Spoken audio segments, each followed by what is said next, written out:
Assalamualaikum warahmatullahi wabarakatuh dan selamat sejahtera kepada semua yang mendengar.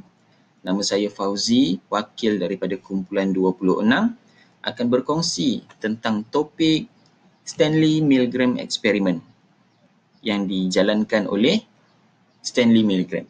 Nama dia sendiri, eksperimen ni berdasarkan nama Stanley Milgram sendiri. Siapa dia tu?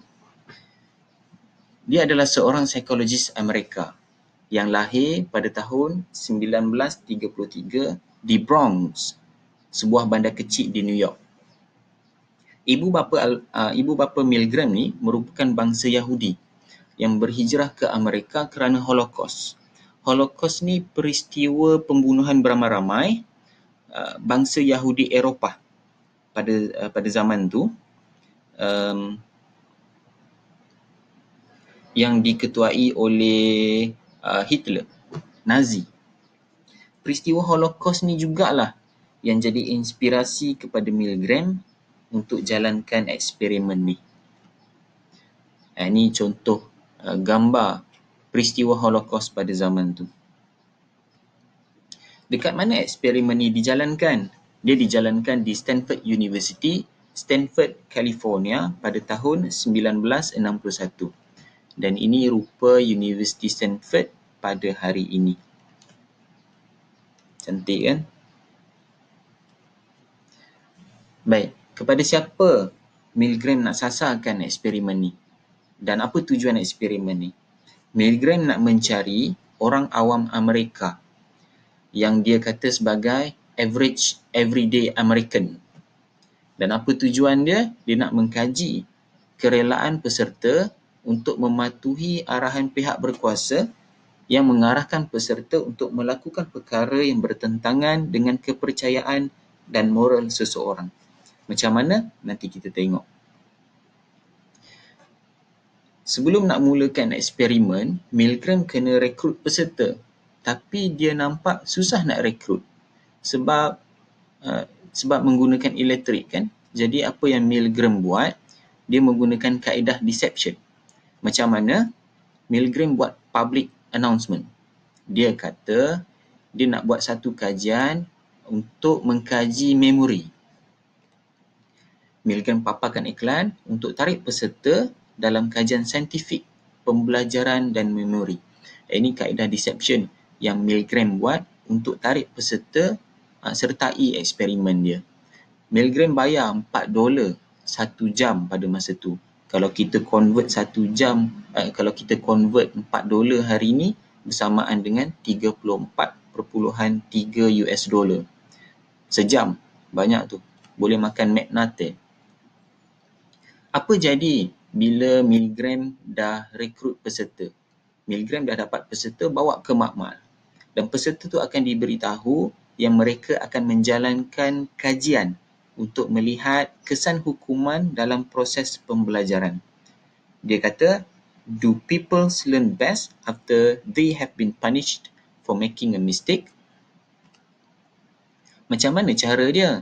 Macam mana eksperimen ni akan dijalankan? 2 orang peserta akan dipilih dalam satu-satu masa untuk menjalankan eksperimen ni. 2 orang itu akan memegang watak yang berlainan. Satu akan memegang watak teacher dan seorang lagi akan memegang watak learner. Macam mana nak pilih? Diorang buat undi. Undi menggunakan topi. Ini topi zaman 60-an dulu lah. Terbalikkan topi tu, dalam tu letak kertas kecil-kecil, tulis teacher dengan learner. Diorang pun cabut undi. Undi, seorang dapat teacher. Undi lagi, seorang dapat learner.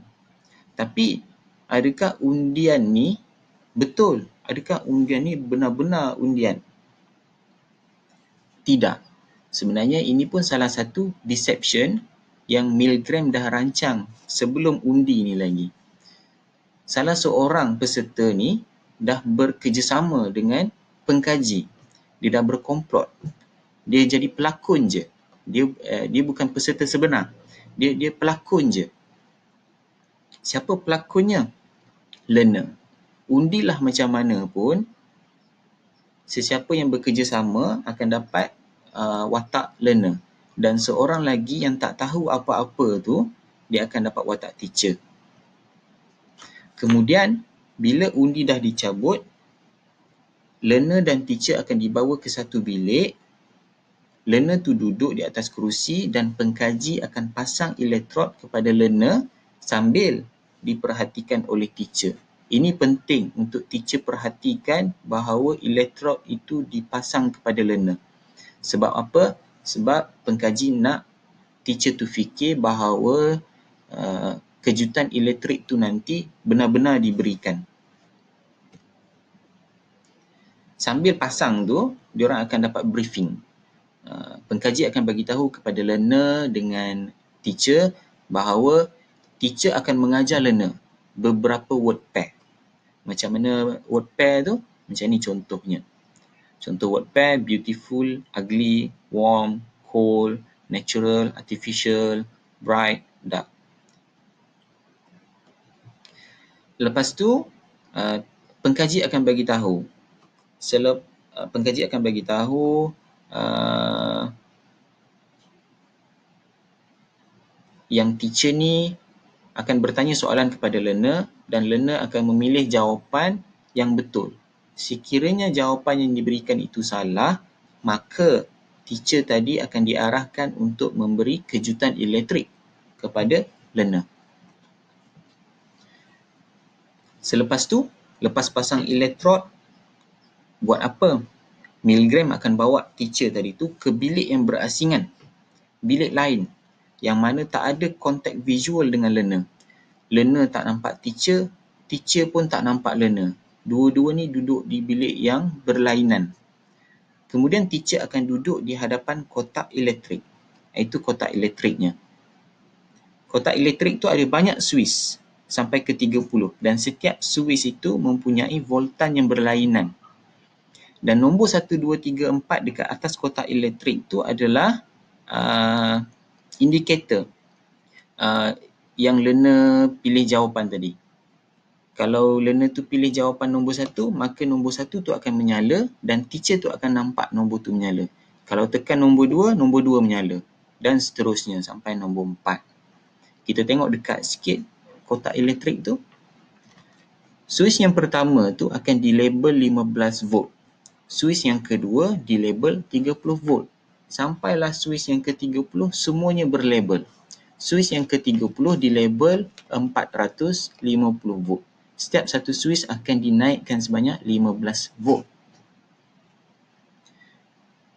Selain label voltan, ada label lain dekat kotak elektrik tu. Kita tengok lagi sekali kotak tadi. Yang bawah ni. Strong shock, very strong shock dengan intense shock. Sengaja diletakkan dekat situ supaya teacher tu akan baca. Apa label lain yang diletakkan tu adalah slight shock, moderate shock, strong, very strong, intense, extremely intense dan severe shock. Dekat severe shock tu ditulis danger XXX. Kemudian, teacher tadi diarahkan untuk membaca senarai panjang word pair kepada learner. Dekat bilik ni ada mikrofon. Bilik teacher ada mikrofon, bilik learner pun ada mikrofon dan ada speaker. Bila teacher tu baca, learner tu akan dengar melalui speaker. Bila selesai baca, teacher akan baca semula word pair yang pertama, kemudian tawarkan 4 kemungkinan word pair kepada learner untuk dijawab. Dia akan bagi pilihan word pair sebanyak 4 dan learner kena jawab jawapan yang betul. Jawapan tu dah dirancang dah. Maksudnya, learner tadi dilatih untuk berlakon menjawab soalan. Corak jawapan pun dah dirancang lagi awal sebelum eksperimen ini dijalankan.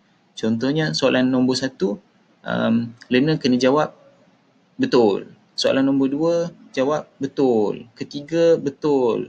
Keempat, baru jawapannya dirancang oleh Milgram sebelum eksperimen ini bermula. Learner akan menjawab dengan menekan butang dan jawapan akan terpampang di hadapan teacher.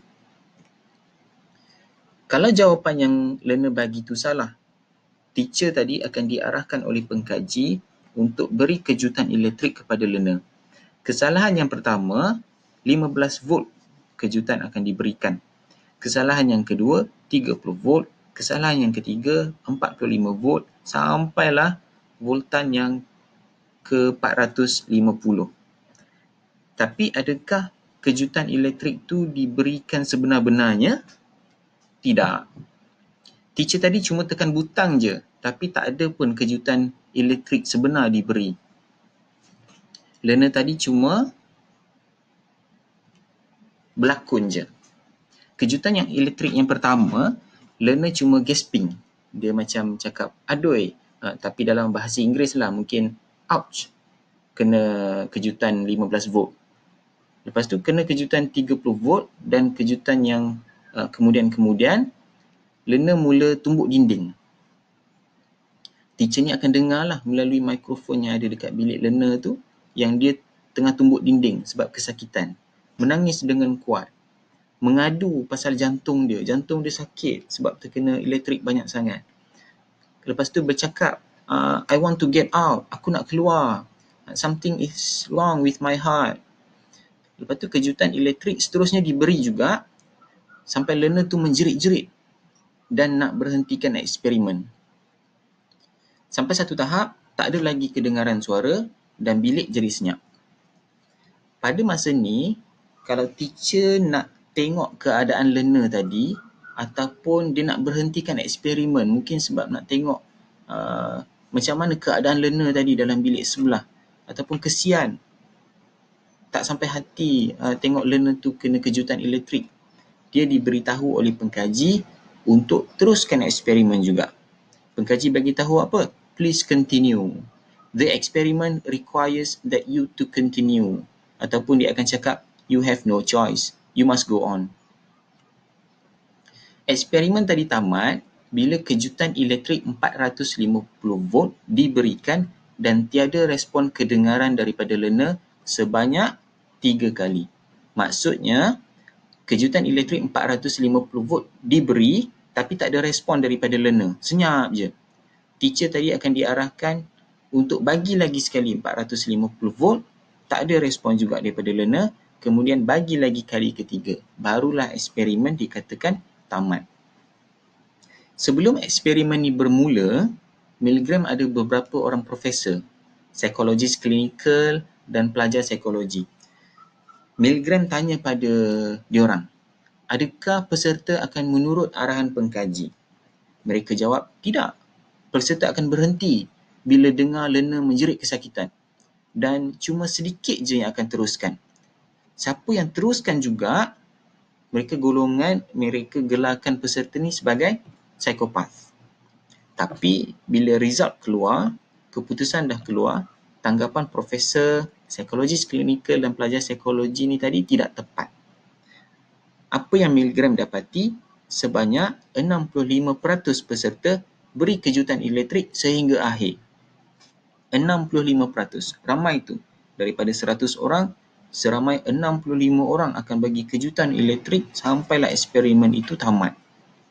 Walaupun jumlah ni besar, bukanlah mereka bagi kejutan elektrik dalam keadaan yang relax.